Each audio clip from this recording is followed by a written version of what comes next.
أعوذ بالله من الشيطان الرجيم. بسم الله الرحمن الرحيم. Ngicela u-Allah angivikele kusathane ongathandwa. Egameni lika Allah onomusa onesihawu.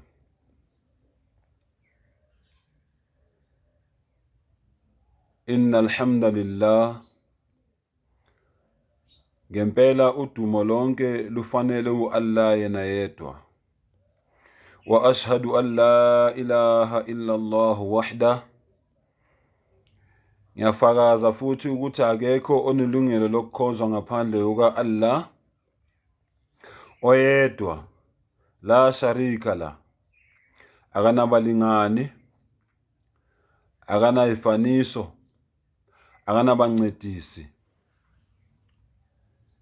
Allahu samad, u-Allah ozimele, lam yalid wa lam yulad, akazali futhi akazalwanga, walam yakun lahu kufuwan ahad. Endalweni yakhe ayikho into efana naye.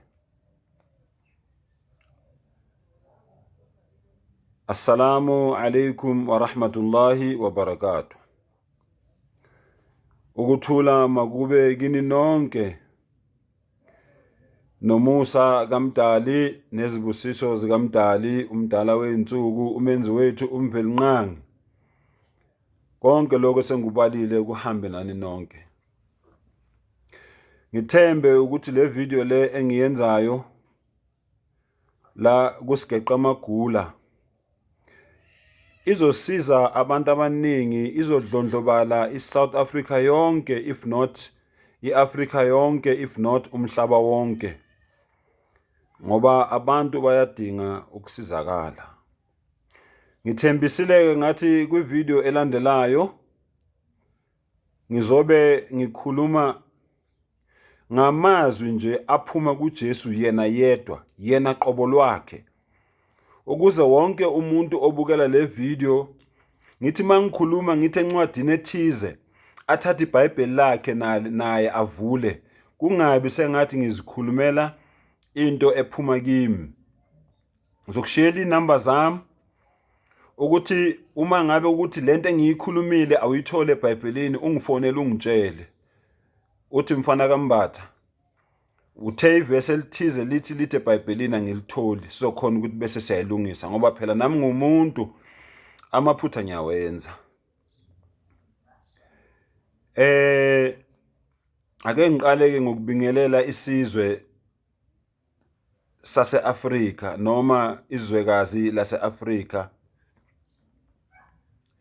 Ngithi nina bakaphunga nomageba, nina bezulu eliphezulu, nina bendlondle nophapha ekhanda, ephuza umlaza ngameva, sizwe sikaMthaniya, bantu bakithi, bafowethu nodadewethu, bomama nobaba, omkhulu nogogo, nentsha yonkana, ezweni lasekazi lase-Afrika lonke, kakhulu ezwenikazi engakhele kulo okuwuMzansi Afrika. Ngithi ngiyabingelela, isandla sidlula ikhanda, yimina ozithobayo, u-Ishmael, Hlakanipho, uMzwandile, uSandanezwe, wakwaMbatha ngesibongo, noma ungathi Shandu mawuthanda. Thanda ukunibingelela nonke. Sengibuyileke njengokuthembisa kwami. Ngiyacela ke ingane zakwethu, ma-Afrika nonke, ukuthi lento engizoyikhuluma la, ngicela mangabe ukuthi mhlawumbe ngikuhlabe emanonini, kodwa bese uyayibamba, bese uyabonga kumdali ukuthi hawu ekugcineni laphuma iqiniso. Ngelinye ilanga ngigibela isitimela, kuqhamuka insizwa idakwe imvuthu, yakhuluma into eyangihlaba umxhwele. Ithi le nsizwa le kwaye kwaba khona isikhathi, ngicela ukuthi into uma ngabe ngiyikhuluma bese uzenzela isithombe ngayo, kube ngathi uyayibona, kube ngathi ubukela i-TV nje, ubungibukele nje, uzokwazi ukungizwisisa kahle ukuthi ngithini. Ithi le nsizwa kuke kwaba khona isikhathi lapho umdali abiza khona abantu, kwaba abelungu, kwaba amaNdiya, kwaba amashayina, kodwa umuntu omnyama wayengekho. Bathe mase behlangene laba bathathu sebehamba, wathi umlungu umuntu omnyama simshiyelani. Baphendula laba bathi akabizwanga. Wathi umlungu hayi ukuthi akabizwanga, akezwanga, asimtsheleni naye sihambeni naye ayehlulekela phambili, ngoba asazi ukuthi umdala wensuku uyofika thini kithi. Nangempela bambiza umuntu omnyama bahambe naye. Abefika lapha athi umdali umuntu nomuntu akacele konke akufunayo ngizomnika njengamanje. Wonke umuntu ola, khumbula le nsizwa zo4, aqala umlungu. Athi umlungu ngicela nje ukuthi mina ungiphi inhlakanipho yokuthi ngidizayine, ngenze nje i-design ngokuhlakanipha kwami, bese kuba khona ongenzelayo lento engiyidizayinile. Athi lokho kuphela? Athi yebo. Athi kulungile, sekunjalo, sukutholile. Eze shayineni. Lithi shayina nje mina, monga ngiphi ukuthi ngikwazi ukwenza ama-phone call, ngenze noma koya, bese ungipha kakhulu ngapha emthini wokwelapha, phecelezi traditional Chinese medicine, bese ungipha nangapha ku-technology, ezobuchwepheshe. Abuze, yiloko kuphela? Athi yebo kuphela. Athi kulungile, usukutholile, hamba uyokwenza. Eze ndiyeni, wena ndiyifunani?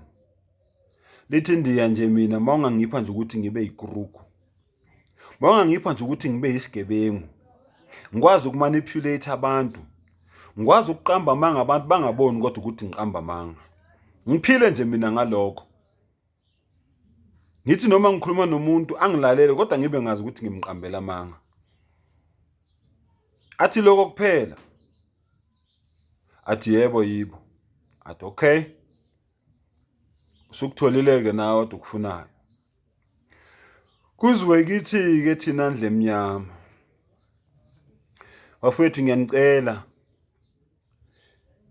kuyaye kuthiwa noma kufike kuyahlekwa, ngicela ukuthi lento noma niyihleka kodwa uyihleke bese uzinikeza isithombe ukuthi ngempela kwenzakalani ngesizwe esimnyama. Makufikwa kumuntu omnyama kuthiwa ndoda kungaweke manje cela. Athi mina ngazi ukuthi ngizocelani ngoba kwakuza la bengingezi mina, bathe ngibaphelezele. So bengibaphelezele nje kodwa ukuthi ngizocelani hayi. Angifuni ukuqamba amanga ngithi khona into engizoyicela. Sengizobona kubo nje ukuthi yini bona-ke abangizwela ngayo, abazonginika yona. Lokho engizokunikwa iNdiya ngizokwamukela, engizokunikwa iShayina ngizokwamukela, engizokunikwa umlungu ngizokwamukela. Athi umdali uyisiphukuphuku ngaleyo ndlela leyo, ukuthi nawe uyanikwa kuthiwa nali iplate phaka, uthi wena ngeke ukhona ukuphaka, uthini kahle kahle? Okay, ngoba mina ngumdali wakho, ngiyakuzwela, ngiyakucabangela futhi ngiyakuthanda. Hamba wena ngokunika yonke inhlobo yomhlaba namasimu. Yonke inhlobo yomhlaba namasimu wena uzolima, utshale agriculture okwakho konke lokho. Uzolima, utshale indlela ozoziphilisa ngayo wena le amaplazi ini konke kwakho. Waphiwa ke naye inkosi yami umuntu omnyama. Ngikuphi ngale nkulumo enguyo? Ngisenkulumo engiyithembisile ukuthi ke ngizoveza namhlanje ukuthi ngoba amandiya akwazile ukusitshela iqiniso, noma bekungelula ukuthi asitshelele ebunzimeni, kodwa akwazile ukusitshela iqiniso. Kodwa le mhlobo emibili, amashayina nabelungu, basifihlela iqiniso belazi. Uma ngikhuluma ngabelungu, ngikhuluma ngamaJuda, ngikhuluma ngama-Europeans nje. Wonke nje abantu base-Europe, nawo amashayina. Khuluma ngawo ama-Israelites, amaJuda, amabhunu, mangisi, konke nje kuhlangene nje. Basifihlelile iqiniso belazi. Ngiyawathethelela kaMandiya ngoba wona akwazile ukuthi asivezele iqiniso, noma ayelivezele ebunzimeni, kodwa asivezele iqiniso salazi. Leli sesiphila ngalo namhlanje, leli engizokhuluma ngalo manje. Bafowethu, ngiyaphinda futhi. Lento engizoyikhuluma la, nginelungelo lokuthi ngutshele, unelungelo lokuthi uyamukele, unelungelo lokuthi ungayamukeli. Kodwa okusalayo kona ngizokutshela ngoba ngitheni? Ngithe seside lesikhathi isithule sibona abantu bakithi abamnyama behlukumezeka. Behlukumezeke ezintweni abangazazi, becabanga ukuthi bayazi. Behlukunyezwa abantu abayitshela ukuthi banolwazi kanti abanalwazi. Labantu esibabiza ngama-theologians abathi bona bazi kakhulu ngenkolo nangemvelaphi yenkolo. Kodwa besetshenziswa amaRoma akatholika ukuhlukumeza abantu bakithi abamnyama. Abantu bakithi bayahlukumezeka eSouth Africa. Ngizokhuluma ngeSouth Africa ngoba ngise-South Africa. Bayahlukumezeka abantu bakithi egameni lenkolo noma egameni leyinkolo ezithize, okungezona ngempela eyinkolo umdali afuna ukuthi sikholelwe kuzo, noma sihambe ngenkambo yalezo nkolo lezo. Belazi iqiniso kodwa bayasifihlela, bafuna ukusitshela iqiniso njengoba linjalo. Namhlanje ke bafowethu ngizogeqa amagula, njengoba ngishilo ngathi sigeqa amagula. Isihloko sale ndaba yake namhlanje sithi kwakhala nyonini eMzansi Afrika. Ingabe ngempela siziphukuphuku noma sizilima ngaleyo ndlela leyo, ukuthi noma into isibhaliwe ukuthi le i-black and white, uyibona into ukuthi i-black and white, kodwa wena uphika ukuthi i-black and white. Ngiyavumelana ke nomkhulu wamaqiniso mayethi ngempela abantu bakithi bagajelwa amakhanda. Abantu bakithi bagula ngamakhanda. Abantu bakithi baphazamisekile engqondweni zabo nasemakhanda abo. Kusukela ekhanda kuye emsileni, kusukela kubaphathi, kuye kubafundisi, kuye kumabhishophi, kuye kumadikoni, kuye kubavangeli, kuye kumagosa, kuye kubakhokheli, ungababala uthini, kuye kubantu esiphila nabo emakhaya, abazali bethu, abafowethu, odadewethu, kumnyama ebusweni benkawu. Into engizwisa ubuhlungu ke engihlale ngiyikhuluma ukuthi iningi labaholi abayibiza ngabafundisi bayalazi iqiniso, bathule nalo belazi. Ngani? Ngoba ekuthuleni kwabo neqiniso bayazi ukuthi bona bayadla ngalokho.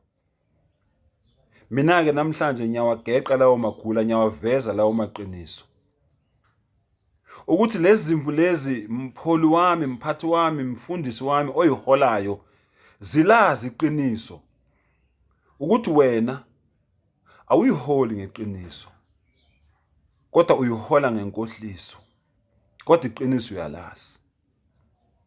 Ngoba mangabe iqiniso awulazi, ngabe wena awuseyena umfundisi, ngabe usuwumfundisi ukuba iqiniso awulazi. Kodwa ngoba iqiniso uyalazi, ingako usewumfundisi namanje. Ngoba ekubeni kwakho umfundisi, uyazi wena ukuthi khona inzuzo oyitholayo ngokuba umfundisi. Kodwa uma ungashintshi ube umfundisi, izokwehla inzuzo. Yingakho-ke uJesu uma ngabe ethuma abafundi bakhe, uthi hambani nenze izizwe zonke abafundi. Akazange athi abafundisi. Uyifunde kahle. Incwadi yakhona kuMathewu 28. Ngizoyifunda nayo. Uthi hambani nenze izizwe zonke abafundi, hayi abafundisi. Ngoba abafundisi bahleli phezu kweqiniso belazi. Lele ngizoliveza namhlanje. Engaziyo vele ukuthi abafundisi abaningi ngeke baze balithande ngoba abafundisi vele abazwani neqiniso. Iqiniso vele liyababa. Umuntu ofana nami, umuntu ofana noshukela noma ofana nopelepele, uma ngimnandi bazongigwinya abaningi. Kanti uma ngibaba, abaningi bazongithimisa, bazongikhafula. Ngani? Ngoba iqiniso vele liyababa, kodwa manga amnandi. Ngithe namhlanje ngizokhuluma ngayo yonke into engiyitholile la eBhayibhelini ekhulunywe uJesu. Ukuthi ke wena uma ngabe uvula iBhayibheli lakho, ulalela kahle uze ukuthi uJesu uthini, kuyobe sekuuwe ozobe uzikhethela ukuthi uyamlalela uJesu noma awumlaleli. Ngoba into engiyitholile kakhulu ukuthi njengoba emhlabeni iSouth Africa kumosheke kanje, yingoba abantu abafuni ukulalela uJesu ukuthi uthini, kodwa bafuna ukuthi balifunde iBhayibheli bese belichaza belihlaziya ngendlela yabo efunwa yibo. Kanti uma uyovula ngale incwadi yesambulo, ithi unga-8 unga-subtract, ulikhulume njengoba linjalo, ungagcwalisi, ungasusi. Ulikhuluma iBhayibheli njengoba linjalo. Alidingi wena imfakela yakho ukuthi ugcwalise kulo noma kube khona okukhiphayo. Sebakwenza laba baganga ngalo, akudingi ke mina nawe ukuthi nathi siqhubeke lapho. Angingabe ngisapholisa amaseko, angiqhubeke. Incwadi yokuqala engizoqala ngayo, incwadi kaMateyu 19, iverse ngizoyiqala ku-17. Isihloko sayo sithi insizwa enothileyo. Noma ngingayiqali ku-17, ngiyiqale kahle ku-16. Ithi bheka ke kwasondela kuye othile wathi, Mfundisi, ngiyakwenza ntoni enhle ukuba ngibe nokuphila okuphakade na? Wathi kuye, ungibizelani ngokuthi mfundisi omuhle na, noma ngokuthi ngimuhle na? Munye omuhle, kepha uma uthanda ukungena ekuphileni, gcina imiyalelo. Wathi kuye, miphi na? uJesu wathi, yile, ungabulali, ungaphingi, ungebi, ungafakazi amanga. Yazisa uyihlo nonyoko, wothanda umakhelwane wakho njengaloku uzithanda wena. Amazwi kaJesu layo. Uyaphika uthi ungathi ngimuhle, kodwa bangaka abantu abathi uJesu muhle. Ngithe ngikhuluma amazwi kaJesu. Uyaphika uJesu ukuthi yena muhle. Siqhubeke. Siye kuMathewu 20, iverse 28. uJesu ukhuluma kanje, njengaloku indodana yomuntu ingezelanga ukukhonzwa, kepha ukukhonza nokunikela ukuphila kwayo kube isihlengo sabaningi.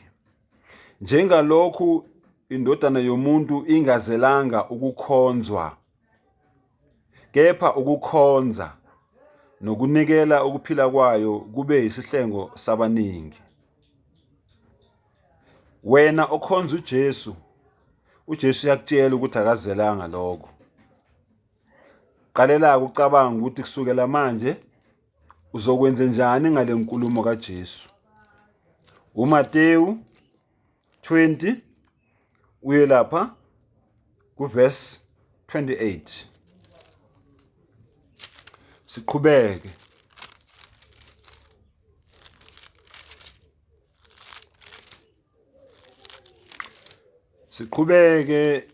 Sivule imibhalo. Sesifike manje kule ka 28 ade ngikhuluma ngayo. Matthew 28 verse 18. uJesu wasondela wakhuluma kubo wathi, ngiphiwe amandla onke ezulwini nasemhlabeni. Ngalokho hambani nenze izizwe zonke abafundi, nibhaphathise egameni likaYise nelendodana nelikaMoya oyingcwele. Nibafundise ugcina konke enginiyale ngakho. Bhekani mina nginani izinsuku zonke kuze kube sekupheleni kwezwe. Ngiphikelele lapha ku-19. Le ncwadi esidide umhlaba wonke. Abantu abathi le ncwadi le ikhuluma ngobuthathu bukaNkulunkulu. Ayizange le ncwadi ikhulume ngobuthathu bukaNkulunkulu. Nibabhaphathise egameni likaYise nelendodana nelikaMoya oyingcwele. Akazange uJesu athi uNkulunkulu uhlukene kathathu. Ubatshele ukuthi babhaphathise kanjani. uJesu loyo ngomlomo wakhe ngiyadlula.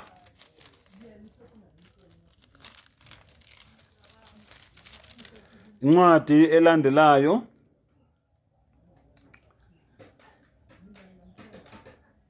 uJesu ukhuluma ngezihlobo zakhe eziyizo.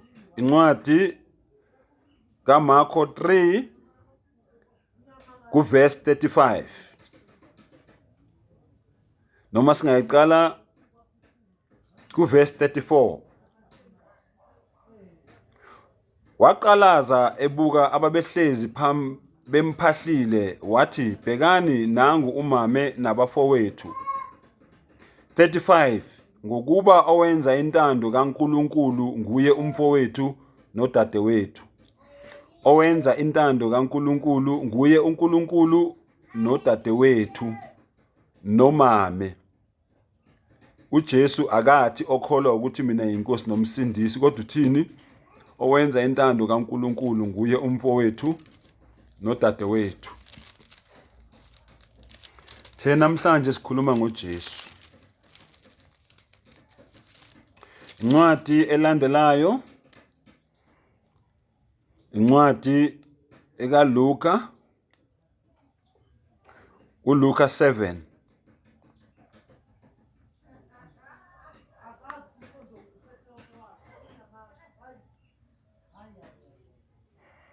Uyiqale lapha kuverse 6 noma kuverse 5. Asiqale lapha kuverse 6, ungaya kodwa from kuverse 1. uLuka 7 verse 6. Wayesethi kubo, uIsaya waprofetha kahle ngani nina abazenzisi, njengokulotshiweyo ukuthi, lesi sizwe singidumisa ngezindebe zomlomo, kodwa noma kepha inhliziyo yaso ikude nami. uJesu loyo ngomlomo wakhe. Lesi sizwe singidumisa ngezindebe zomlomo, kepha inhliziyo yaso ikude nami. Kodwa bangikhonza ngeze. Uthini uJesu? Uthi abamkhonzayo benzani? Bamkhonza ngeze. Befundisa izimfundiso ezimiyalo yabantu. Bakhonza uJesu ngeze. uJesu akazelanga ukuzokhonzwa. Kodwa abantu benzani? Bamkhonza ngeze. Mabeqeda benzani? Befundisa izimfundiso ezimiyalo yabantu. Niyeka umyalo kaNkulunkulu nibambe isiko labantu. Nichitha, wayesethi kubo 9, Yebo, nichitha umyalo kaNkulunkulu ukuba nigcine isiko lenu. Niyamuzwa uJesu ukuthi uthini la? Ake ngiyiphinde futhi. Uthi lesi sizwe ku-6 wayesethi kubo u-Isaya waprofetha kahle ngani nina abazenzisi. Kusho ukuthi ngamagama umuntu okhonza uJesu yini? Umzenzisi. Lesi sizwe singidumisa ngezindebe zomlomo, kepha inhliziyo yaso ikude nami. Kodwa bangikhonza ngeze. Benzani? Bayamkhonza ngani? Ngeze. Ukukhonza uJesu kuyini? Kuyize. Befundisa izimfundiso eziyimiyalo yabantu. Niyeka umyalo kaNkulunkulu nibambe isiko labantu. Wayesethi kubo, yebo, nichitha umyalo kaNkulunkulu ukuba nigcine isiko lenu. uJesu loyo ukhuluma nababhali, nabaFarisi, nabaSadusi.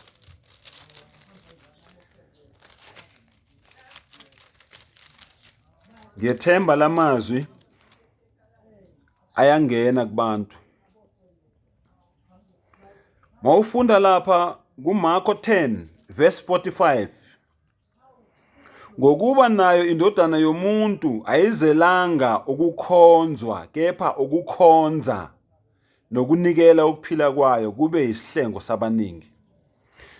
Ngiphinde, ngokuba nayo indodana yomuntu ayizelanga ukukhonzwa, kepha ukukhonza, ayizelanga ukukhonzwa, kodwa izele ukukhonza.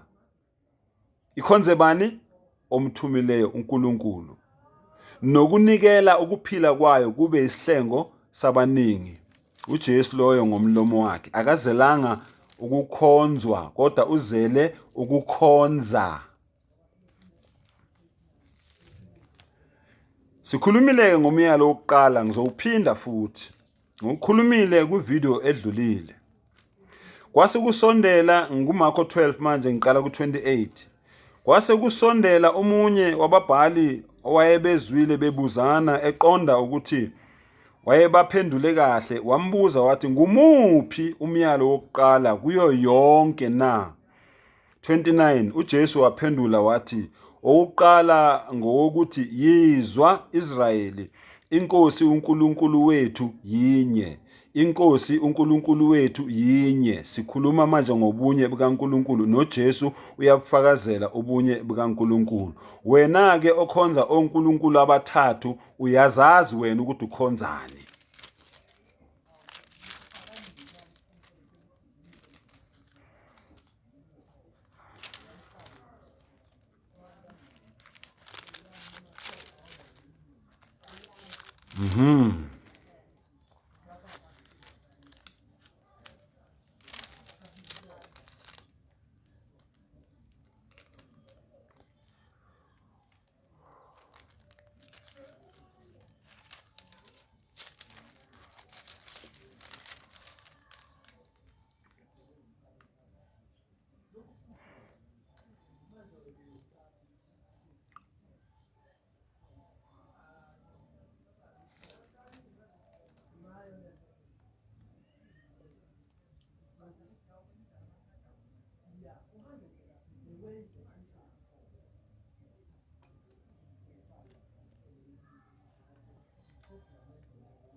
Hayi bafowethu, kubi konakele. Kudabuka igodi impela, kucina notshumo.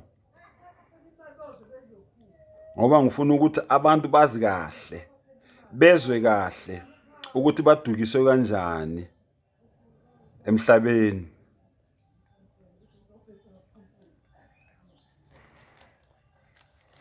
Mawufunda incwadi kaLuka 6,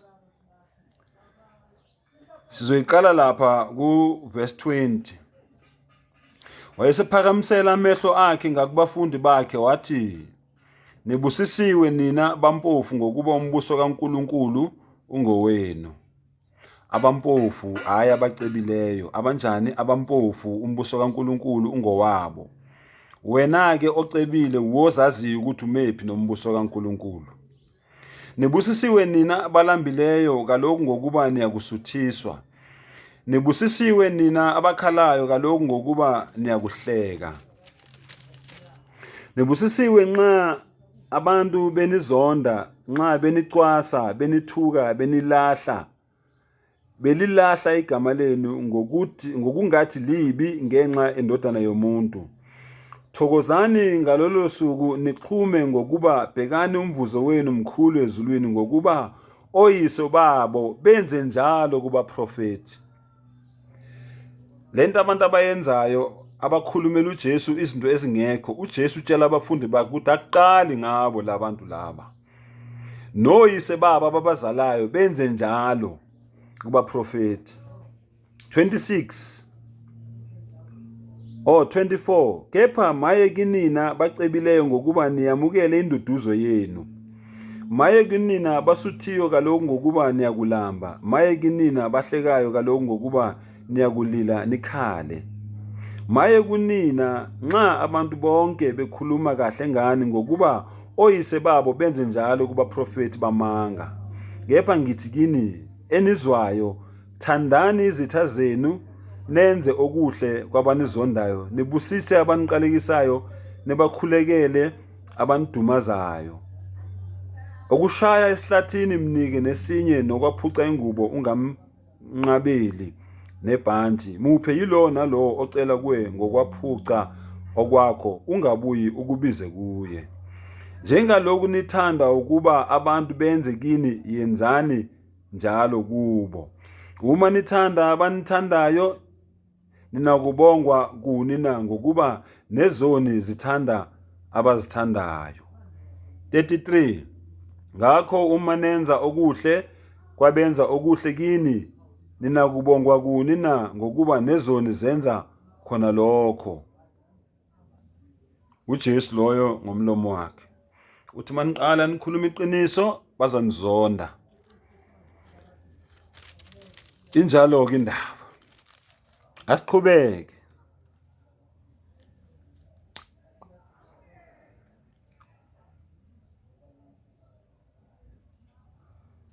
Izihlobo eyizo zikaJesu. uLuka 8. Siqale lapha ku-19. Kwase kufika kuye unina nabafowabo, kepha behluleka ukufinyelela kuye ngenxa yesixuku. Wabikelwa ukuthi unyoko nabafowenu bemi ngaphandle befuna ukukubona. Kepha waphendula wathi kubo, umame nabafowethu yilabo abalizwa izwi likaNkulunkulu balenze. Umame nabafowethu yilabo abalizwa izwi likaNkulunkulu balenze.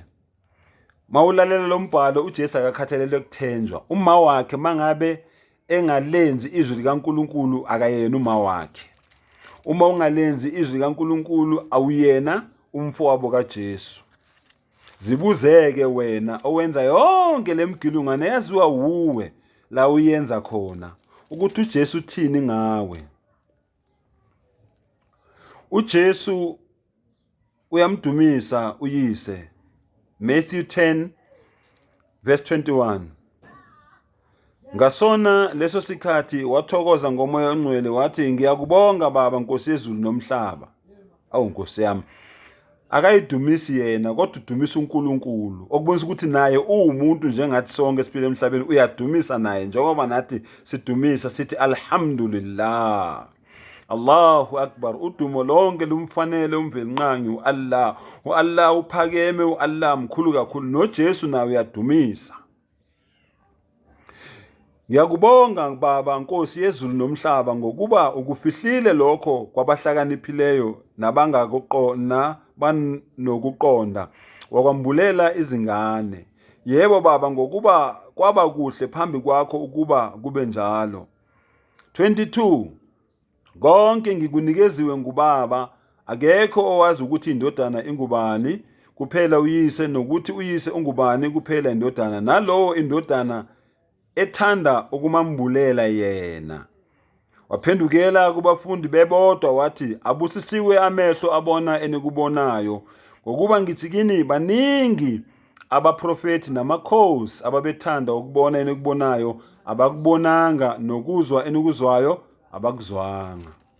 uJesu loyo ngomlomo wakhe edumisa, ebonisa ukuthi yena akayena uNkulunkulu kodwa naye uyadumisa njengawo wonke umuntu ophila emhlabeni. Wena-ke odumisa uJesu uqhamuka kuphi nendawo? Ubani okunikeza lelo gunya lelo? Ubani okunikeza leyo mvume leyo ukuthi wena udumise uJesu, ukhonze uJesu? Ngoba uJesu uthi cha, angizelanga kukhonza mina, ngizela ukuzokhonza. Njengoba nimuzwa nje dumisa ekhonza, enza into ngempela ayizele.